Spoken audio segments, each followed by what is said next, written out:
Bakit mo ko pinapunta rito? Tama ba? Nalaman mo ng pagkakamali mo. Sasabihin ko sa'yo. Ito ang kahihinat na ng paglaban mo sa aming pamilyang Severino. Bakit ba palagi na lang ang linya na yan?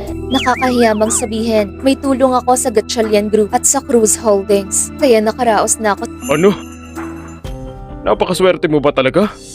Kahit si Hector Cruz na yon, gusto ka ring tulungan. Akala ko, kayo lang ang magka-partner.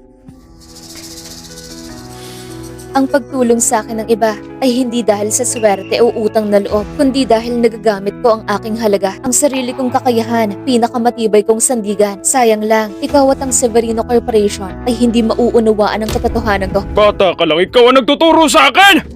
Ang dami kong naranasan kaysa sa mga kinain mong kanin! Hindi ko naman nakikita. Tignan natin ang mangyayari. Don Severino, natatakot ako na hindi ka pa makaalis. Anong ibig mo sabihin? Mr. Severino, may report laban sa'yo na nanunuhol sa opisyal ng gobyerno at sangkot sa malaking krimeng pang-ekonomiya. Sumama po kayo sa amin. Umalis ka nang walang aalalahanin. Ang mga ebidensya mo, aayusin ko ng maayos at detalyado. Huwag ka mag-alala, ha? Boss! Tingnan niyo po! Ang Severino Corporation ay nagdeklara ng bankrupt. Chairman Severino, sangkot sa malaking krimeng pang-ekonomiya na aresto. Inaasahan lang?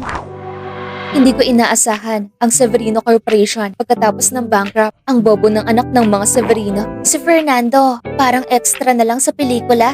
Si Rafael, sobrang inom habang nagdadrive. Napilay na naman ng paa. Si Diego nag-aaral sa Germany. May nakakita sa kanya. Hirap daw siya sa buhay ngayon.